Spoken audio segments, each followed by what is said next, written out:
నేను వచ్చేసా. నేను మీ మహాలక్ష్మి. విజయవాడ జర్నీ వ్లాగ్స్ చేస్తూ ఉన్నాం కదా. అయితే ఇది పార్ట్ 3 అన్నమాట. ముందు 2 వీడియోలు ఎవరైనా చూడకపోతే చూడండి. నదిలో కాళ్ళు కడుక్కొని కొండపైకి వెళ్దాము అని చెప్పేసి వస్తుంటే ఇక్కడ బొట్టు పెట్టే వాళ్ళు కనిపించారు. మామూలుగా తిరుపతి వెళ్ళినప్పుడు గోవిందనామాలు బొట్లు పెడుతూ ఉంటారు కదా. విజయవాడలో అయితే ఇలా బొట్లు పెట్టడం నేను ఎప్పుడు చూడలేదు. నాకు మా ఆయనకి, చిద్వికి, చైత్రాకి అందరికి బొట్లు పెట్టి 30 రూపాయలు తీసుకున్నాడు. పెట్టించుకున్న తర్వాత అమ్మవారికి తాంబూలం ఇద్దాము అని చెప్పేసి అక్కడ అమ్ముతారండి. కవర్స్ లో పసుపు, కుంకుమ, గాజులు, తాంబూలం అన్ని కూడా అందులోనే పెట్టేసి ఉంటాయి.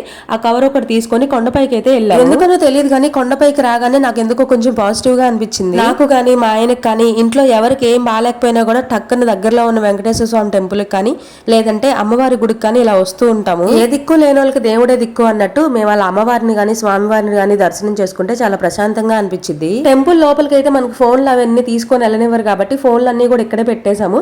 దర్శనం చేసుకొని వచ్చేసామండి. లోపల అదంతా నేనేం షూట్ చేయలేదు. చాలా షాప్స్ ఉంటాయి, ఏమైనా కొందాము అని చెప్పేసి వెళ్ళాను. ఏం కొన్నానో నెక్స్ట్ వీడియోలో చూపిస్తాను. అలా చూసేసి వెళ్ళిపోకండి అబ్బా. వీడియో నచ్చితే లైక్ చేయండి.